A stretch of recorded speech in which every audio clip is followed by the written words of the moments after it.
Well, hello friends, welcome back to another episode of Generation Tech. My name is Alan. One of my favorite scenes in The Mandalorian occurs in the first season. And no, it doesn't feature any badass Mandalorians or Cara Dune, not even Cobb Vanth struts his way across the scene. No, my favorite scene features two simple Imperial soldiers sitting on their speeder bikes having a pretty normal conversation. Speeder bikes have arrived at the checkpoint with the assets waiting confirmation. Knock it off. You see, in the last episode of the first season of The Mandalorian, everyone's favorite gunslinger, Din Djarin, comes back to town for a showdown with the big bad, a la every western you've ever seen growing up. Din Djarin planned on using himself as bait to get access to the Imperial garrison, and he keeps baby Gokert with his buddy QL. Moff Gideon, always a step ahead of his enemies, probably thanks to his ISB background, foils the plan by sending two elite scout troopers to intercept QL and takes the Gokert for themselves. And yes, I say elite scout troopers because, technically speaking, these guys are special forces. Not only are they special forces, they are special forces in what already is considered the finest infantry in the entire Galactic Empire military, the Scout Trooper Corp. Now, obviously, what we see on screen, especially from the Battle of Endor onwards, shows us a very different picture. These scout troopers just seem as incompetent as the rest of the Stormtrooper Corps, but I assure you this is really the result of the decimation of the Galactic Empire military force. I mean, at one point the Scout Troopers were really considered elites. And by the time we reach post-Jakku, well, I wouldn't be surprised if these biker scouts that we see in The Mandalorian were just, desk jockeys who were promoted through the ranks, or maybe just normal stormtroopers who could ride a speeder bike without killing themselves. These small Imperial remnants led by warlords like Gideon weren't exactly the best equipped or standardized units. But still, there's something very interesting about these individuals who get deployed on speeder bikes. They seem almost non-imperial in a way, very flippant in their attitude. For those of you who don't know, the pathway to becoming a stormtrooper is relatively difficult, especially in the earlier years of Imperial rule. As we see in Andor, the majority of garrison forces in the galaxy were made up of Imperial Army troopers. A lot of these guys were former planetary defense fighters who were transitioned to the Imperial Army post-collapse of the Galactic Republic. I mean, think about it. You can't just decommission the clone army and rush the TK troopers in to replace everyone overnight. As much as the Galactic Empire liked to brag about their power and might of their military forces, at least in the earlier years, the Empire was heavily dependent on either Imperial Army units, local planetary defense forces, or even corporate security like we see in the Morlana system. So to become a stormtrooper, you basically had to be recruited at a very young age and join the stormtrooper training pipeline. The Empire did a great job at finding the best soldiers and best minds in the galaxy and then funneling them to the military. I mean, in more functional societies, maybe those guys go into high tech, into math, they become doctors, scientists. The Empire was all about the military. Oh, on a side note, sometimes Imperial Army troopers who did a really good job in the field could also be promoted to the Stormtrooper Corps, but basically you had these special schools like the Academy for Young Imperials on Lothal that were considered quite elite institutions, and they basically indoctrinated and trained young cadets to become stormtroopers. And you couldn't just get into these schools easily. You had to either know someone or test extremely well. And the Stormtrooper Corps looked for slightly different qualities from its recruits when compared to the Imperial Navy, which was concerned more about high test scores and IQ. Stormtroopers were recruited more based on their physicality, aggressiveness, and also their ability to conform and stay loyal to the Empire. Oh, and the height requirement, that was actually a real thing. Too short for a stormtrooper? Huh? Oh, the uniform. One of the main reasons why stormtrooper training has to happen at such a young age is because unlike Imperial Army troopers, these guys are politically indoctrinated very heavily. I mean, the Imperial Army serves kind of the galaxy, the state. The stormtroopers serve Palpatine directly. I mean, a lot of the last Imperial remnant holdouts were comprised of fanatic stormtrooper units for a reason. These guys probably enjoyed the lifestyle a little too much, crushing the skulls of your enemies with your jackboots. I would almost compare them to like the Waffen-SS or Saddam's Fedayeen, a paramilitary organization that was known to wear Vader-like helmets. I mean, you can laugh all you want at that stupid getup, and yes, the US, we completely rolled over the Fedayeen, the so-called Republican Guard. But they later emerged, and they basically helped create ISIS, so they kind of got the last laugh. But anyway, what makes the Scout Troopers so interesting is they're quite different from the rank-and-file Stormtroopers. I mean, by definition, they're supposed to be more independent-minded because they're scouts. I mean, their main job was reconnaissance and screening the main infantry force. This was an extremely important job. I mean, generally Scout Troopers had their own chain of command in the Scout Trooper Corps, and then small units of scouts were basically attached to garrisons or Imperial armies in the field. The Scout Trooper Corps even had their own recruiting company known as Ghost Lancers because the requirements for this job were quite stringent. I mean, these guys were elite. For instance, the Scout Trooper unit deployed on Endor Moon was made up of only veteran soldiers, usually heavily decorated for their bravery on prior campaigns. What is the 5 fingers say to the face? What? Slap! Most also had a minimum of 3 to 5 years of military service. Really great military service. But the Scout Troopers, they had like slightly different requirements for their men. They didn't look just at your military service, they looked at your tangible skills. And so you had individuals like TK-151, also known as Rob Crow. He was about 5 centimeters shorter than the requirement for the Stormtrooper Corps, and he wasn't a combat veteran. Not really. But at one point in his life, he was ranked #1 professionally as one of the best swoop bike and speeder bike racers in the Inner Rim. You see where I'm getting at? And quickly, Rob became the Endor Garrison's best speeder bike rider. So how did he get there? Well, Rob and his brother, they were running a racing team out of a garage when the Rebel Alliance attacked their world, and one of the pilots accidentally proton torpedoed their garage, killing Rob's brother. And even though Rob, he's not your typical Imperial, but he's willing to sacrifice his identity, switch it for a number, just so that he can ride speeder bikes and get some payback for his brother. You see, the galaxy isn't always so black and white. War is a messy thing. And while the New Republic is objectively a better faction than the Empire, the individuals, well, there's good guys and bad guys on both sides. That's just how real life works, I guess. Of course, not even Crow's skills on the speeder bike were enough to defeat a Jedi like Luke Skywalker and his lightsaber. But Crow is really a typical example, or not so typical, but he's an example of the type of people you have in the Scout Troopers. He's nothing like those jarheads. Well, they're not really jarheads, but they're kind of like jarheads. And this is, again, because reconnaissance and scouting is extremely dangerous, tiring work. And a lot of times, you're going to be deployed in small units or just by yourself. You have to be good at your job in order to survive and be effective. And the Stormtrooper Corps was created like an expeditionary force or a light infantry force. It's all about discipline and overwhelming the enemy with waves of fearless troopers willing to run through the breach headfirst into oncoming fire. The Stormtrooper Corps was famously known for taking heavy casualties and also extracting heavy casualties from the enemy. These are not qualities you want from a scout. I mean, reconnaissance requires a lot of patience, planning, and sometimes just observation. If you're doing your job right, ideally you're not using your blaster at all because you'll get detected. Your biggest allies are your binoculars and your comms. And if we take a look at how the standard Scout Trooper is equipped, they are completely oriented for the job they're required to do. Most Scout Troopers, when riding their bikes, are only equipped with an EC-17 holdout blaster, which was only useful in extremely close ranges.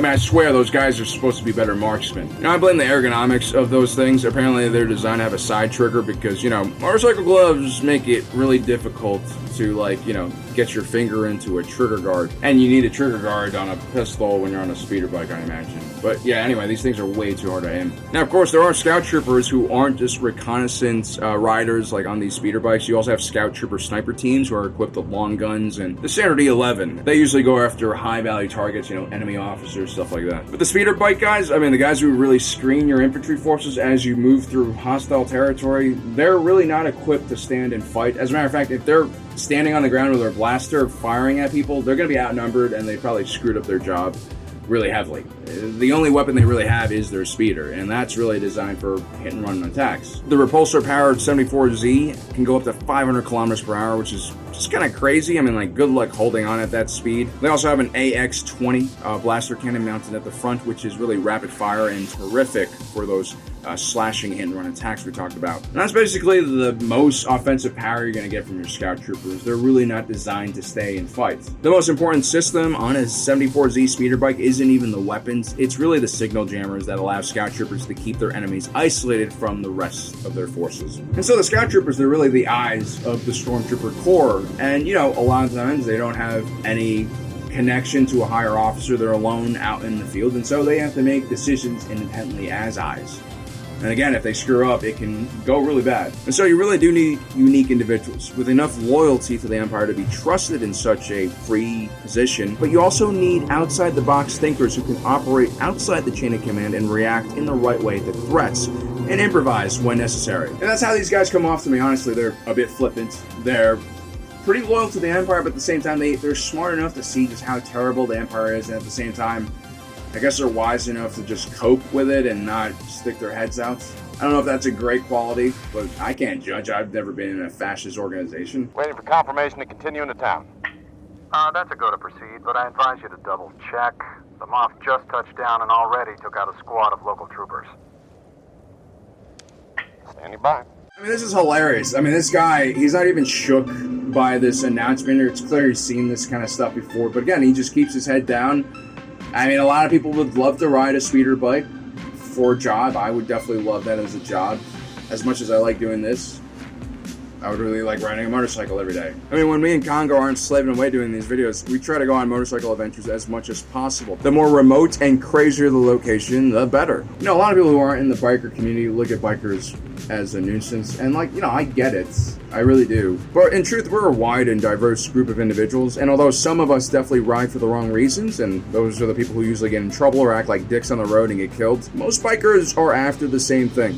No matter what our background is, it's just an escape from the real world. You know, polite society, the rigors of everyday life, whatever you want to call it. And yeah, some guys like sports bikes, other guys like cruisers. I personally am more of a dual sport guy myself. Others like smooth, high-revving beasts. But at the end of the day, we all love the feeling of being on the road and being on the outside of the vehicle. You know, it's simple. When you're on a motorcycle, most people will tell you this, you have like a low-level anxiety. Well, I don't even know if it's anxiety, actually, but like there's a heightened sense of awareness because you don't want to die. And so, like, you're just super focused on the road, which ironically also lets your mind wander at the same time. And it kind of gives you this peace that is just, that's just everything. It's really the closest I've ever gone to Zen in my life. You know, you don't got to worry about paying the bills. You don't got to worry about commuting to work, you know, hitting deadlines and all of that other stuff. All the crazy things we humans invent for ourselves to do. First world problems, maybe. I know it all sounds cliche what I'm saying, but it's the honest truth. Ask any biker, you know, who at least bikes for recreation, not as a commuter. And so when I take a look at a Scout Trooper, I immediately recognize that posture, the carefree attitude, the degenerate humor, usually caused by close brushes with death, and just the indifference they have when facing stupidity and stupid systems. Did he just say that Gideon killed his own men? Oh, who knows? These guys like to lay down the law when they first arrive in a town, you know. You know how it is. And the reason why Scout Troopers, you know, why bikers are so relaxed and they don't get bothered by the small things as much is because you are flying around at 500 kilometers per hour and it's extremely dangerous, and so everything off the bike seems chill and relaxed. I mean, you kind of, it's like therapy, honestly. And again, with the Scout Troopers, it's like twice as crazy. Imagine doing 500 kilometers per hour and flying through a forest like Endor. I mean, you think backcountry skiing is dangerous. And then there's the other half of the psyche of these Scout Troopers that, again, is really non-Imperial because, like, these guys are pretty curious about what's going on in the world around them. What is that thing, anyway? I don't know, maybe Moth wants to eat it. I don't ask questions. Can I see it? Did you not just hear that Moff Gideon killed a dozen of his own troopers just to make a point? Okay. I get that point. Do you get the point? Yes, I get the point. Okay. Curiosity, in my opinion, is one of the easiest ways to finding a fulfilled and happy life. You know, people who have a healthy dopamine system and can tie that reward to novelty-seeking behavior will never be bored in their life, especially in today's day and age where we have the internet and access to all the information the world's ever created, basically. There's no reason to ever be bored. I mean, just read. But curiosity in certain societies can be really a dangerous thing, like in the Empire, where your everyday tasks are purposely controlled and regimented. You know, Palpatine talks about peace and stability through order, but this is really all about control. Palpatine feared individuality. He saw it as a threat because it's chaotic and uncontrollable. Like some of the worst dictators in our own history, he was basically kind of obsessive with how he wanted to control everything around him. He wanted to cleanse that individuality in the galaxy and create a uniform society that was basically only obedient to him.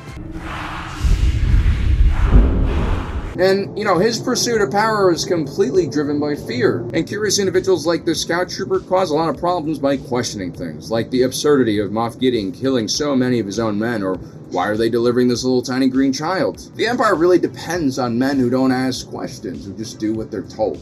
I mean, this is the entire reason the stormtroopers wear helmets. They don't have names, only number designations. The idea was to eliminate their individuality. And when the ISB was still functioning with its whole surveillance network, a great deal of their resources went to actually monitoring the comms that was, basically recording mission data. They would actually go through these and check if stormtroopers were having idle chatter, which was really just frowned upon. Stormtroopers were also not encouraged to talk to each other during free time. I mean, there was a worry that personal relationship between troopers could hurt the overall mission. It's sort of like how companies want to bust unions, basically move shift workers around so they can't always work in the same shift and organize. Common tactic. I mean, they even put an emphasis in the infantry handbooks to not stop for fallen soldiers in the middle of combat operations, which I understand is like common practice in most infantry manuals, but to put an emphasis on leaving your men behind, it's cold. It's cold. If anything, the only way a scout trooper like this can survive is when the Empire is in ruins, when they don't have time to monitor everyone. Because otherwise, this dude with his curious nature and constant questioning things, he would have been a problem. He would not have made it. But that's why I also really love these scout troopers. There's something wonky and degenerate about them. They remind me of a lot of my friends who ride. They're like broken toys. These scouts accept the nuisance of being in the Empire, and in exchange they get that, freedom on the speeder bikes. And I'd like to think I'd never serve in an organization like the Empire, but who the hell knows? Maybe if I am, a coward and I get stuck in that system, at least I hope I get some kind of sanity by, saddling up on a 74Z speeder bike. Heck, maybe when no one's looking, I might even put the visor up and feel the wind in my hair. Although I did that once on a motorcycle, I got hit by a bird, right through the visor. Was wearing safety glasses though. Now ultimately I know this scene is supposed to just be some lighthearted banter between two troopers. The vibe is very Jon Favreau and Zach McFarlane's Blue Harvest, but when I see these two troopers conversing on these speeders, it really does humanize the troopers behind the helmet. It helps me connect to them as a fellow rider, just looking for a bit of freedom in this crazy, crazy galaxy.